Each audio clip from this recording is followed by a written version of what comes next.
Hi everyone, it's your favourite Atomic Blonde here. As often as I can. A bit of Sunday lunch, probably quite a quick one this week. It just seems to be the same story circulating. Obviously, the dumpster fire that is Hollywood right now, which I will talk about a little bit. Just conscious that, as I said the other week, I've got a crazy August, so there probably won't be a show next week. I'm away for a wedding.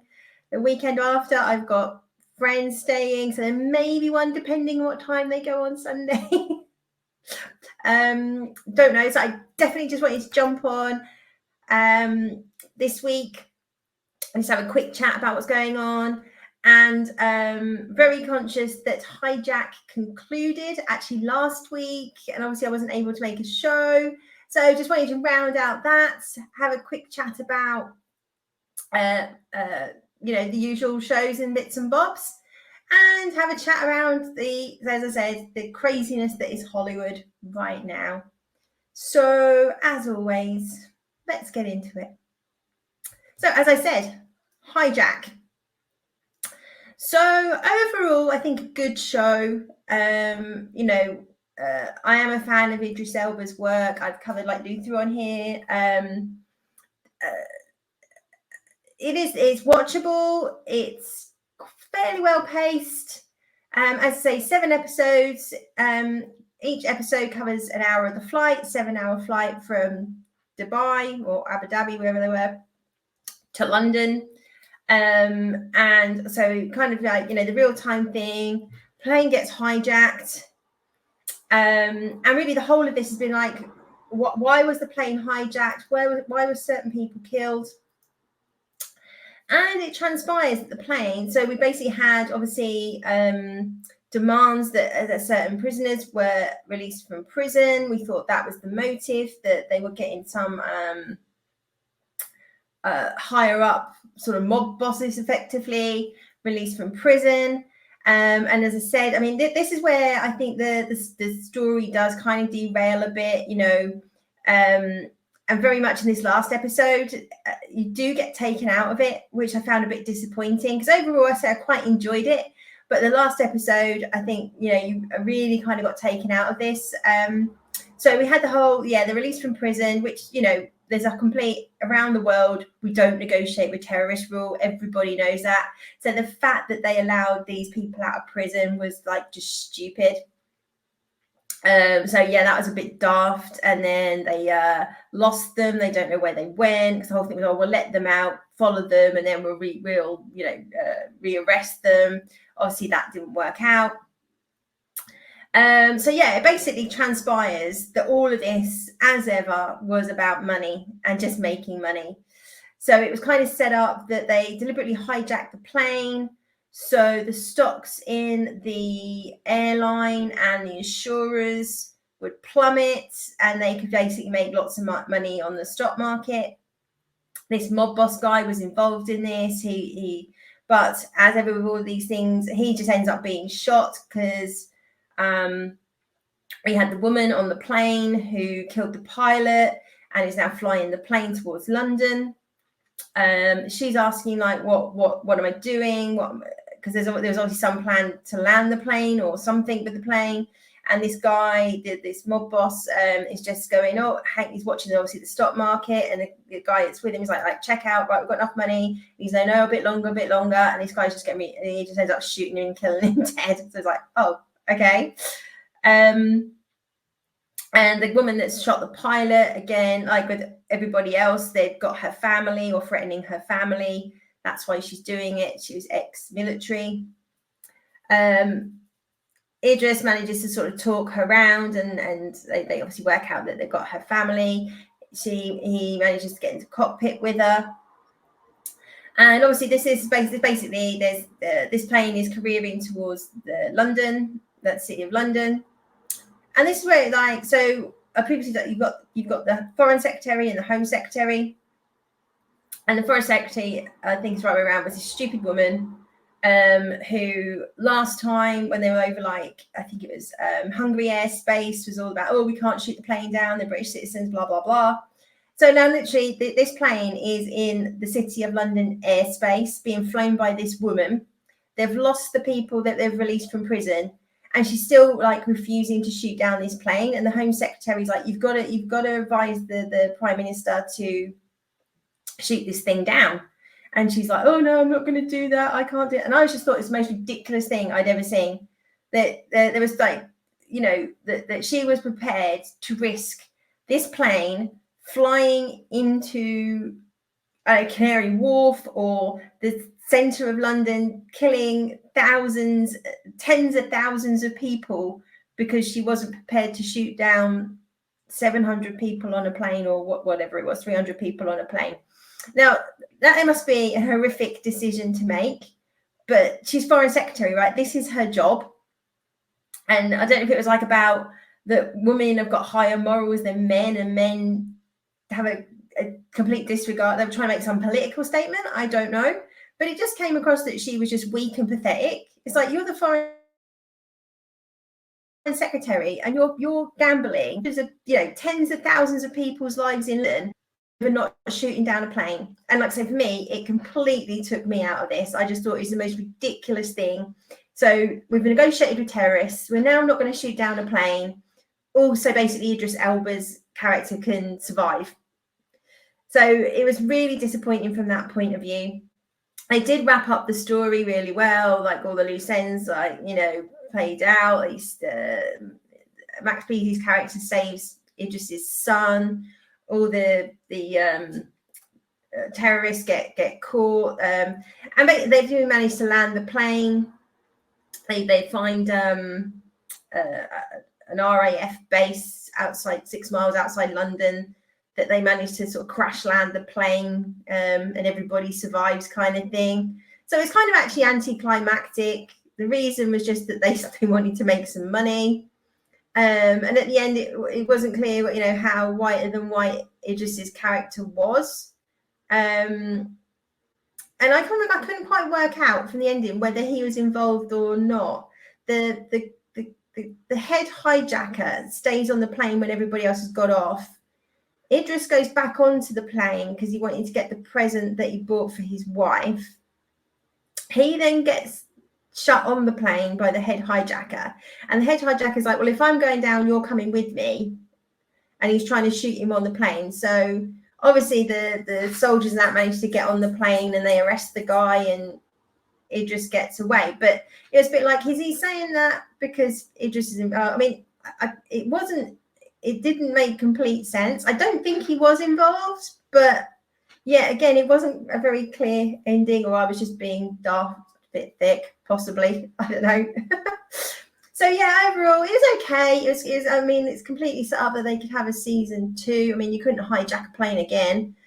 So I'm not quite sure what they'd do, but it was okay. But those two sort of fundamental key things in the storyline of how the sort of the government behaved was just ridiculous, absolutely ridiculous. So I'd say, yeah, I did enjoy it. It's worth a watch, but the ending was a bit disappointing and anticlimactic. So leave it up to you. But well acted, well produced, well made. Just some really daft plot points that are just there to drive the story forward. So probably 6 out of 10, 6.5 out of 10. Anyways, so moving on. So yes, we had the Disney earnings call this week, and you know, as I think everybody expected, it was not a pretty picture. They've tried to put a spin on it, as always. Obviously, there's rumors now that Iger's just going to sell Disney. Apple in the frame. Apparently, they rejected Apple's offer. Some conglomerate have come up with an $11 billion deal or something. I mean, this could all just be nonsense. Who knows? But, you know, Disney incurs a whopping $965 million financial loss because pretty much every film they've released that they've made, so not counting Avatar, has lost the money. You know, Marvel is dying a slow death or is dead. I think Secret Invasion was the last nail in the coffin for Marvel. They were trying to work out whether they could just dump Echo and not even put it out because it's so bad. It is going to be dropped next month, I think, or November. So October, November in one go on Disney Plus because they just know it's bad. They're like, just drop it and hope it goes under the radar. They are in a very, very bad way. We've got all these usual rumors circulating about Lucasfilm and Kathleen Kennedy. And there was basically a clause in a contract which meant Iger couldn't fire her, and that's why she's still there. She sold her house in Malibu. She's like leaving. It's just an ongoing saga with blooming Kathleen Kennedy. But, you know, the Lucasfilm IPs have been running to the ground. Nobody wants to watch anything to do with Star Wars. Indiana Jones, you know, has flopped. What other Willow car crash? You know, all that's left is Howard the Duck, and that didn't do well the first time round. So, hey ho. Disney's response to this is say there shakes let's increase prices, introduce new tiers. Pretty much adopting the Netflix model now that they're going to get rid of password sharing, introduce a advertising tier for £99 in the UK, but you will have adverts. I get that's for people who can't necessarily afford, maybe like students and stuff, but the main reason, I say one of my reasons that I watch streaming is because there's no adverts. That's why I like it. But, you know, there's a lot of money to be made from advertising revenue. That model worked perfectly fine for, 60, 70 odd years or whatever it was. But, yeah. And then sort of worldwide, Disney Plus has lost 12 million subscribers, or thereabouts, just under 12 million subscribers.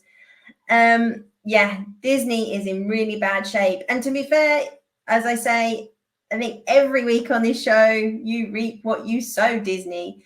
You go around insulting your audience, telling people this is not made for you. We don't want you. You're all bigots and racists. Go away because you're criticizing our properties.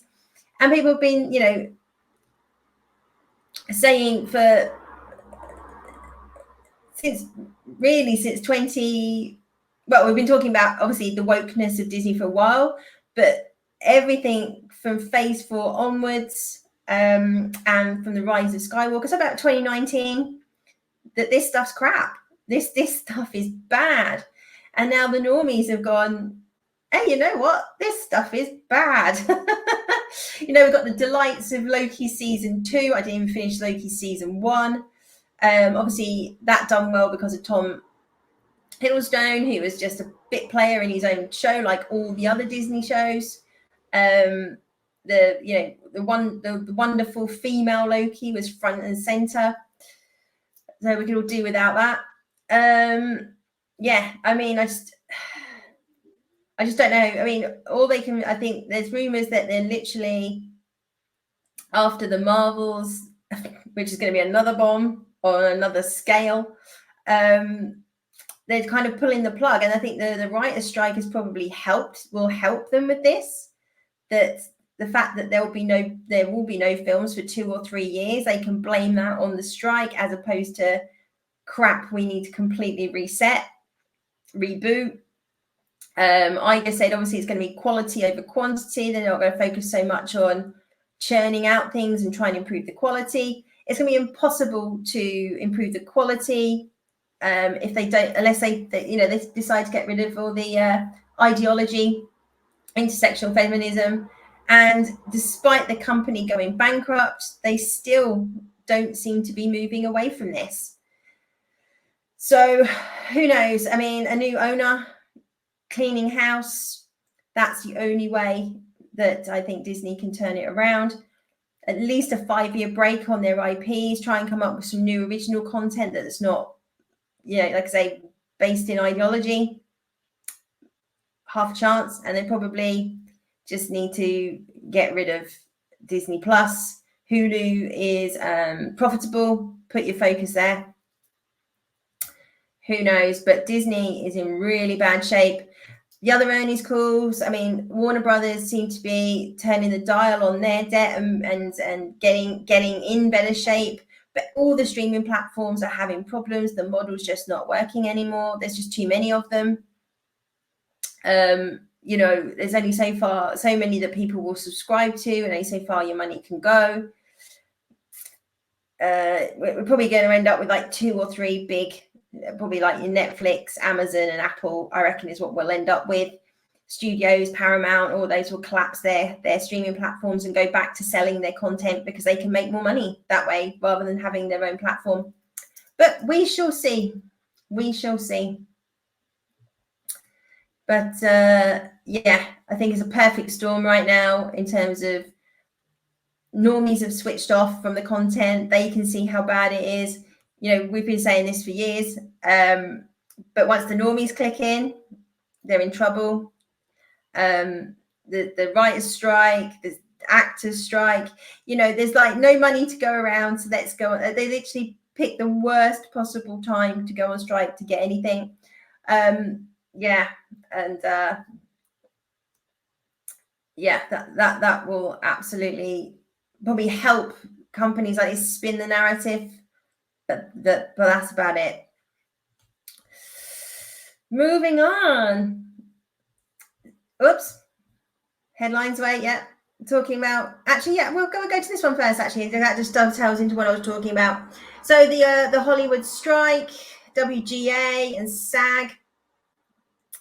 It's now gone past 100 days, which is longer than the strike we had back in 2008. The big difference in 2008 was there was good shows and shows that we cared about, shows that we wanted to see.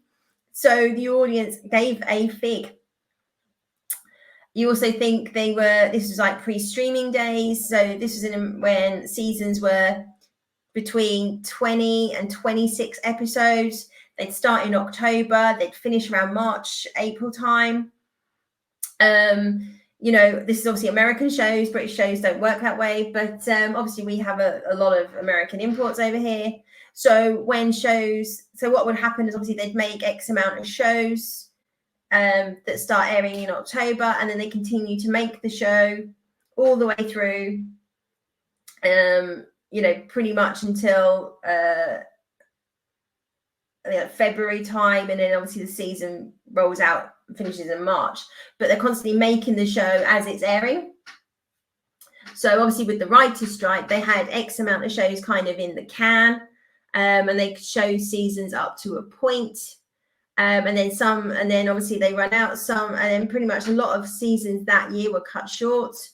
The one that was sticks in my mind, obviously as a big Supernatural fan, is that year the season, which was normally like 22, 23 episodes, was 16. We were robbed of like six episodes, and it was a great season as well. It was such a good season 3, and I'm still really annoyed at the fact that we didn't get a full season, and you know, it kind of got cut short.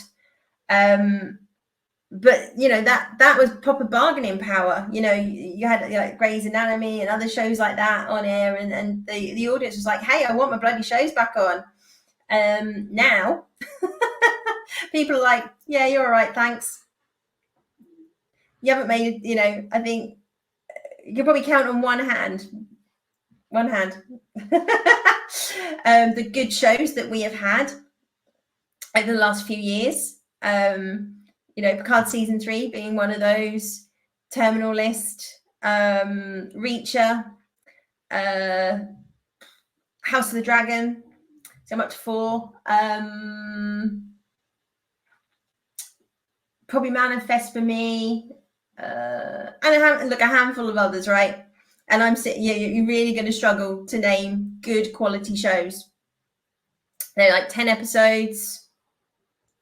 So people don't care. People really don't care. I mean, people are already, we know from streaming numbers and, you know, is it Nielsen ratings, that people are just watching old stuff. People aren't watching new stuff. So the fact that new stuff isn't being made, people are like, yeah, whatever, because it's crap. And people are realizing the rows, which goes back to the Disney conversation.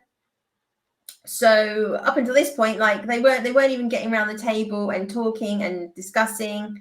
But now in the last sort of 24 hours, apparently Hollywood Writers Union mulls over a proposal from studios that would end strike. Now a lot of this has to do with the clauses that they're kind of like that a lot of the writers or top writers were sitting on pretty cushy contracts.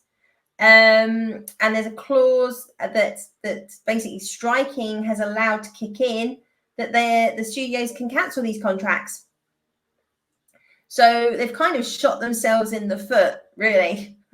Shocker. Not from their writing, we can tell they're not the sharpest knives in the drawer, especially Strange New World season 2.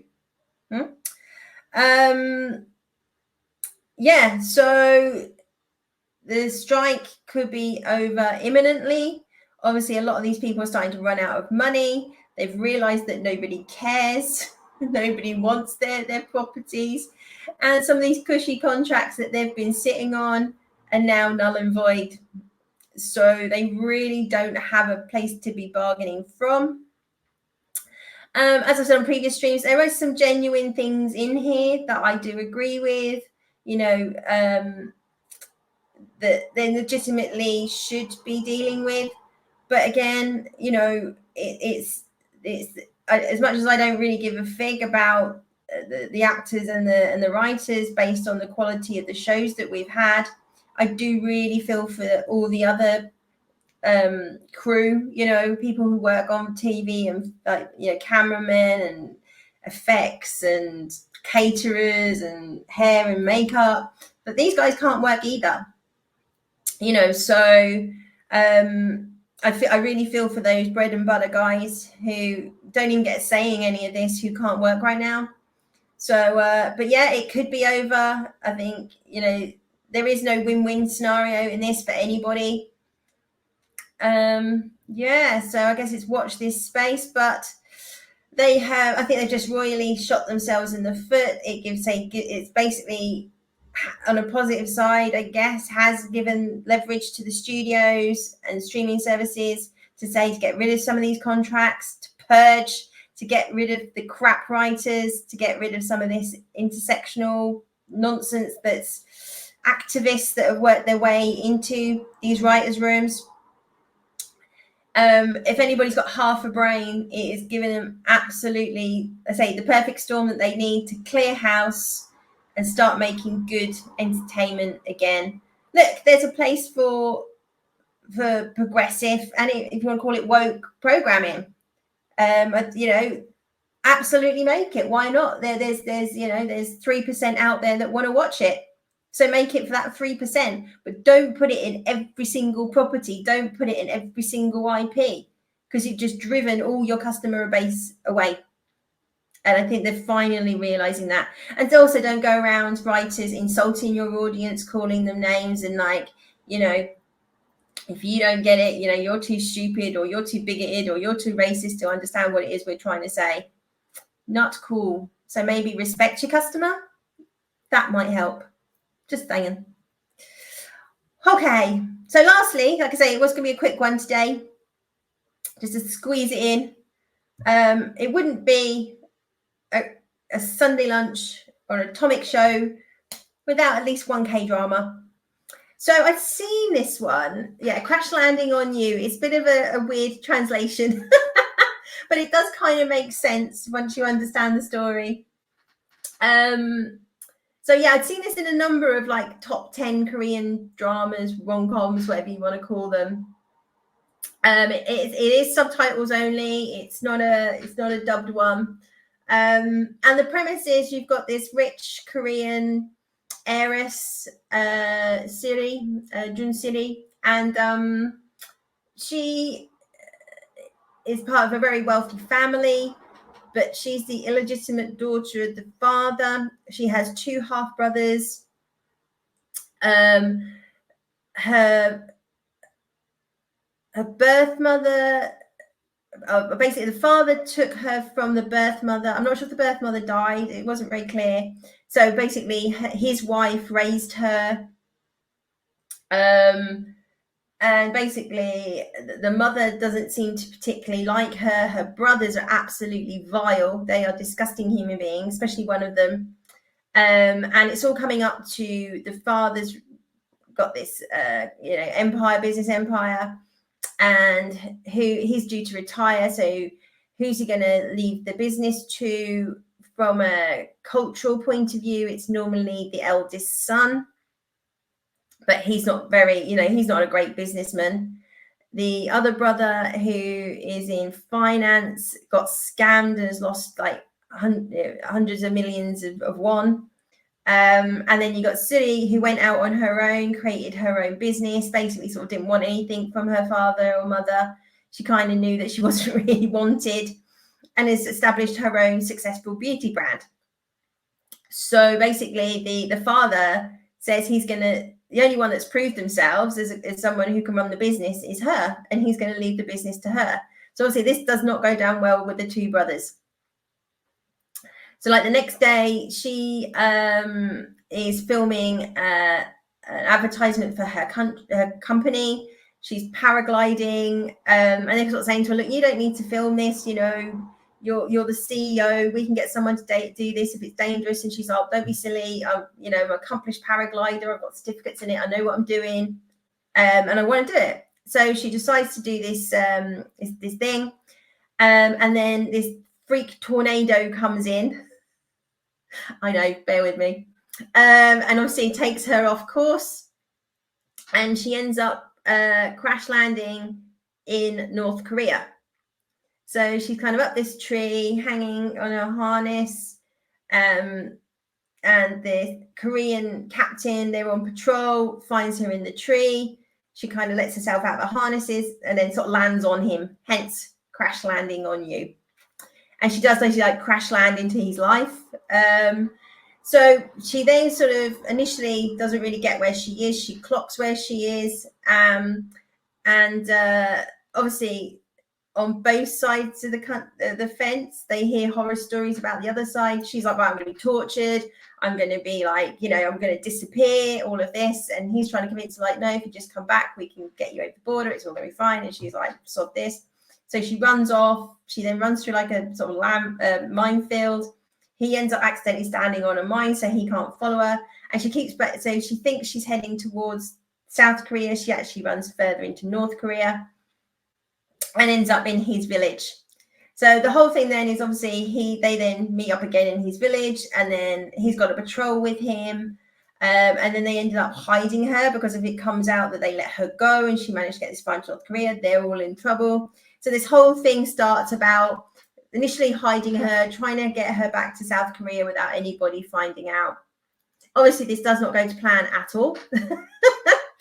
And this kind of, so obviously the whole thing is like these two end up falling in love. It's kind of impossible for them to be together because she can't stay in South Korea. He can't go to she can't stay in North Korea. He can't come to South Korea. He's from a very influential family in North Korea. His father's like director of the military or something like that, quite a higher up in North Korean government. So he would never disown or embarrass his he wouldn't defect basically to be with her. He wouldn't do that to his father. Obviously, she's not going to give up her sort of comfortable lifestyle in South Korea to be with him in North Korea. So it's a bit of like this sort of drama farce all unfolds about how they're going to get it back. How can they possibly be together? It's very aimed at women. I will say it is a rom-com. I know there's some guys out there who enjoy a good rom-com. And if you like that genre, you will like it, but it is very, very, very much aimed at women. And not sorry, but I sobbed at this thing. 16 episodes. I was completely addicted after 2. I had to know, how is this all going to play out? Because you go, well, they can't be together. How on earth are they going to resolve this thing? And, there's lots of he makes sacrifices for her. She makes sacrifices for him. You've then got another couple that's kind of brought into this. So at one point she gets discovered and he basically says she's his fiance and she's like a spy. She's been living in South Korea. That's why she's got a South Korean accent and she's sort of back. But he's actually got an actual fiance. It's like an arranged marriage thing.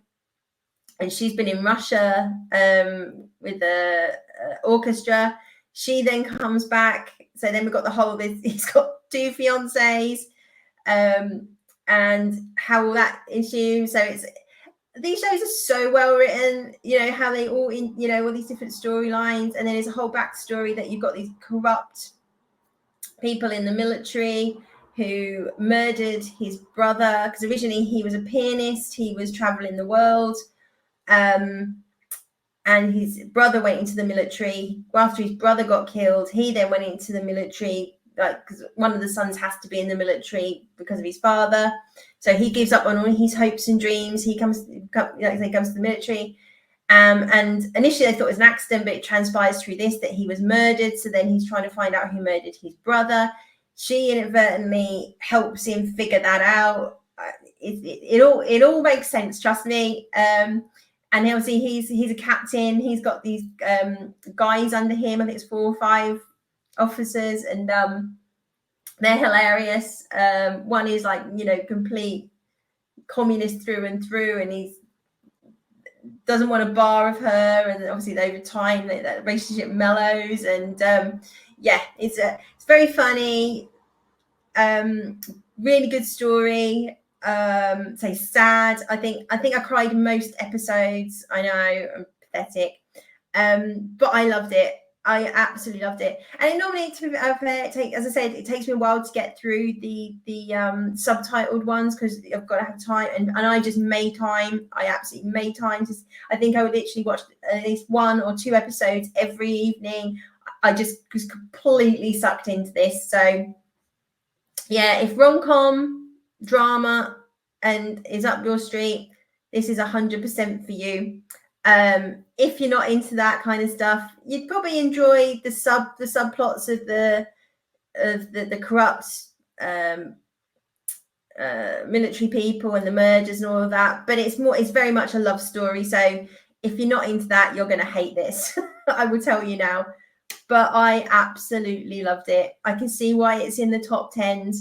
And actually, the 2 lead characters are actually together after filming this. They actually got married, and they've recently had a son together. But that chemistry really comes across. And I think, there's a few scenes where she looks at him absolutely adoringly.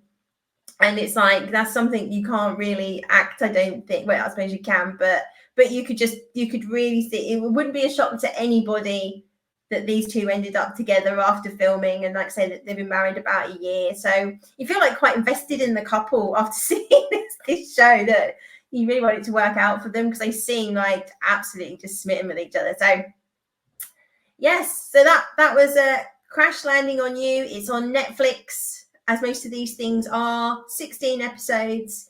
So it is in Korean with subtitles, but I would highly recommend you persevere. Absolutely love this show, and I'm telling anybody that will listen to watch it and they're just like, oh, another one of her Korean shows, but it is fantastic. Do check it out. So that's it. Like I said, just a quick one this week, just to pick up on really rounding out Hijack, sort of middling. What is going on with Disney and the strikes? So, but yeah, did just want to have a quick chat with you all, let you know what's going on. Say definitely not a show next week. I say way for a wedding, and then the week after possibly. So depending on that pans out, I'm going to try and record something, or maybe do a show in the week if I can. But my schedule's just a bit crazy at the moment. I think like most people's, August, summer holidays, things going on. Hopefully September will be a bit calmer. And as always, the winter months, who wants to go out? So the schedule should get back to normal, apart from October, because I'm away from October. Anyways, so hope you're having a great weekend. Have a great week. And I will be back soon. I might just try and do some Atomic Pop chats or get some Atomic reads out there if I can't do the whole Sunday lunch. But thanks for sticking with me. Thanks for sticking with the channel. As always, do like, share, and subscribe. We all bang on about it. But any interactions are great for the algorithm. Do help me get the channel out there. I really appreciate it. And I will be back and seeing you soon. Bye-bye.